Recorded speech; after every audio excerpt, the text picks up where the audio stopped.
Hey, what's going on YouTube? What's going on, bro? This is the one and only, the original. I got a short little video. I just wanted to share it with y'all real quick.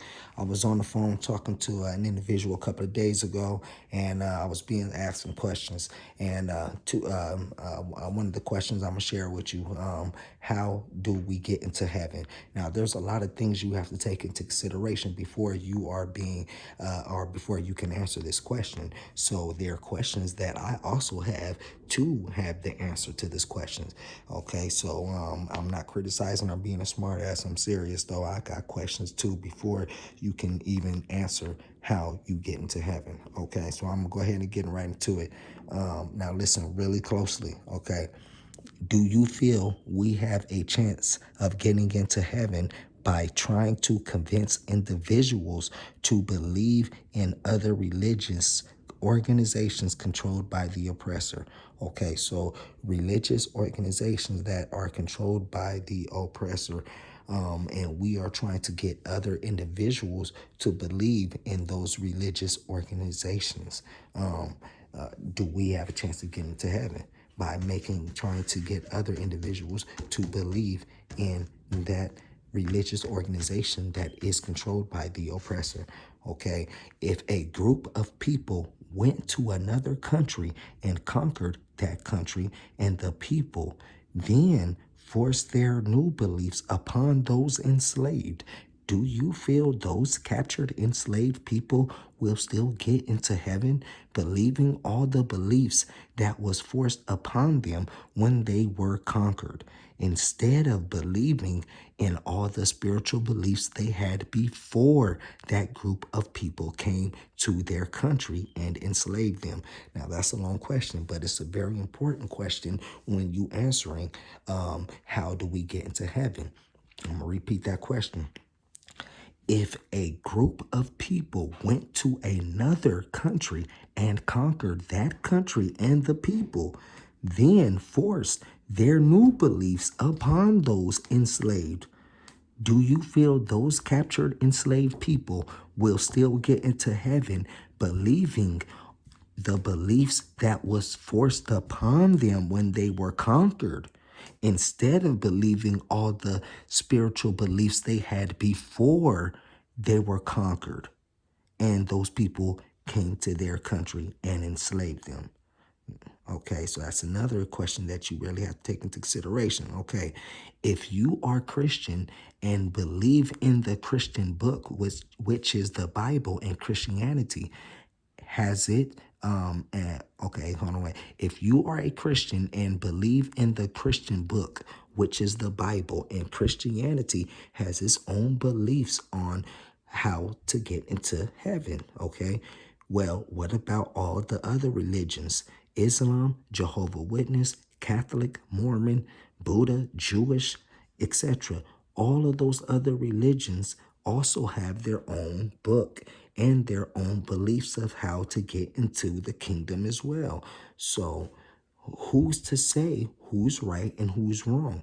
What book is right? What book is wrong when it comes to their own beliefs of getting into heaven? Okay, that's something you got to take into consideration too. How do we get into heaven? Well, hold on real quick. Well, you got Christianity. They have their own book, the Bible, and how to get into heaven. You got Mormon, Catholic, you got Islam, you got all these other religions, and they have their own book, how to get into Bible, their own book and their own beliefs of how to get in the Bible. So when you ask, how do we get into heaven and stuff, don't you have to take those things into consideration before you can answer that? Who's to say what book? Well, my book is right. Oh, my book is, or no, my beliefs on how to get in heaven is right. Who's to say that? Okay, so one thing I know for sure, and I say with confidence, is that all of these religions are controlled by white corporations. Period. Us African American people, so-called African American people, us copper colored people, we don't own or control any of those corporations. What is being taught, what is being preached, and the information that's being provided and stuff, we don't control none of that. And to back me up, I got a book out of my library. It's called Dirty Little Secrets. Dr. Claude Anderson. I highly recommend you guys get this book right here. Man, no joke. Dr. Claude Anderson, man, very good dude.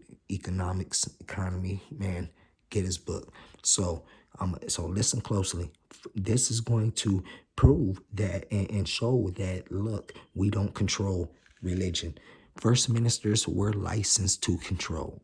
The American War for Black independence gave blacks, both free and enslaved, cause to express their interest in religious freedom.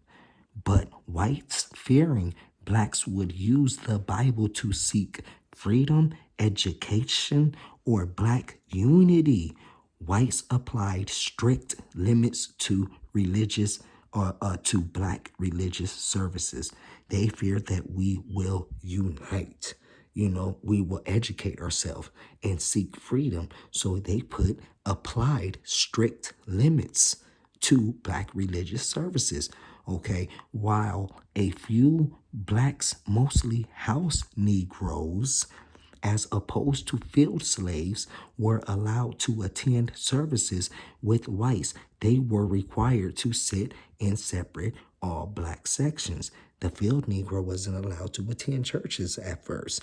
Once white slave owners realized that religion could serve as an excellent mechanism to control slaves, they allowed field Negroes to attend services as long as they were accompanied by a white overseer. So look at that. So that's when they realized this can control the slaves.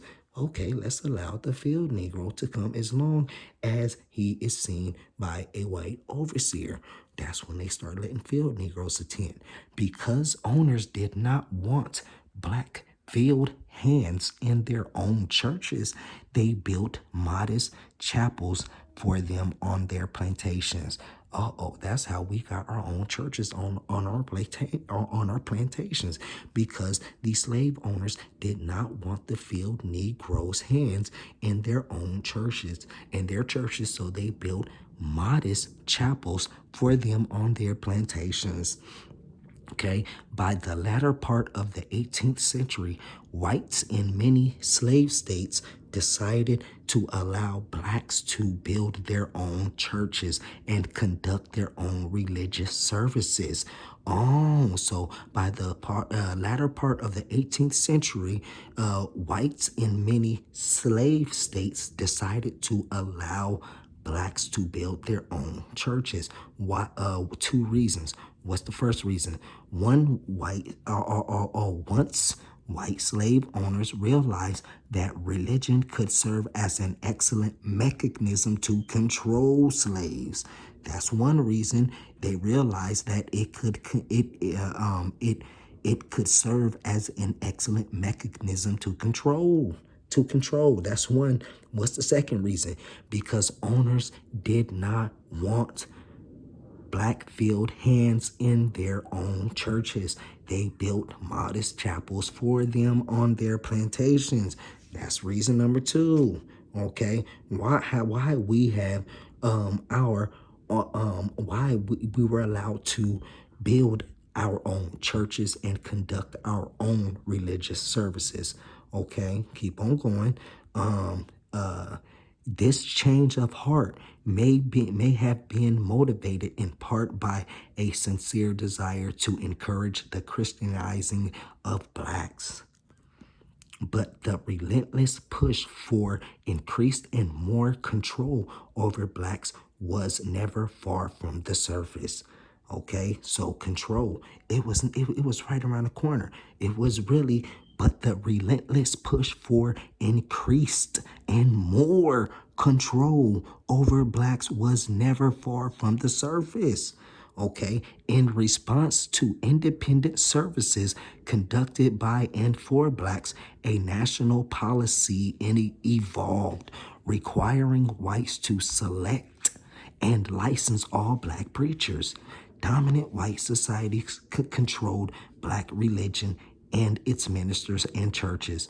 It was a national policy. It was a national policy requiring whites to select and license all black preachers.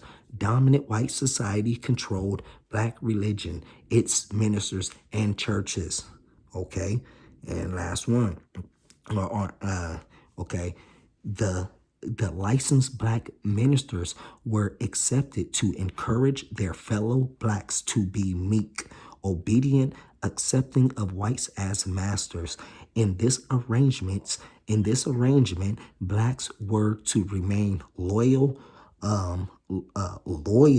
okay, and to whites, and worldly gratification was postponed until after death.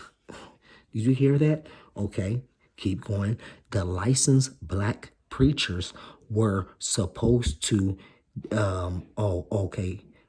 we're supposed to avoid comments on the injustices blacks suffered and on political matters. The licensed black preachers were supposed to avoid political matters and avoid comments on injustices blacks suffered. Okay, so that's why I say, that's who control these corporations or whatever stuff, a religion. We don't control that, like it or not. I'm gonna keep on going. Part of answering how do we get into heaven, considering all the corrupt things the government has done, especially to our minds and everything the government controls, I honestly don't know how to get in heaven. I don't have those answers. Considering all the corrupt things the government has done, especially to our minds and everything the government controls, come on now. That's why I say the best advice that I can give when it comes to getting into heaven is always keep some type of positive spiritual relationship individually with the Most High, okay? Keep a personal positive relationship with the Most High, okay? Learn. You have to learn. The Apocrypha, it was taken out of the Bible, okay? The Apocrypha was in the Bible when the Bible was made, but they took it out. So if the government or these white corporations took books out of the Bible, what makes you think that they didn't tamper with all these other books that's in these other religions? Come on now, come on, we got to think about that. Okay, that's why I say you have to learn. Always keep an open mind. Don't be a know-it-all, and always try to be a good, respectful, kind, caring, loving person. Okay, you have to do. That's the best advice I can give on how do we get in heaven. Okay, always keep some type of positive spiritual relationship individually with the Most High. Learn. You have to learn. Always keep an open mind. Don't be a know-it-all, and try to be a good, respectful, kind, caring, loving person. That's the best advice I can I can give. And what do I believe in? I believe in obtaining everything that was stolen, everything that was taken away from copper-colored people, and giving it back to them. That's what I believe in. I feel that they deserve that, getting it back for free. It's clear that my skin is not black. It's 100% copper color, okay? But everything, identity, heritage, culture, everything that was taken away, I believe in giving all that back. They deserve it. Y'all have a good one.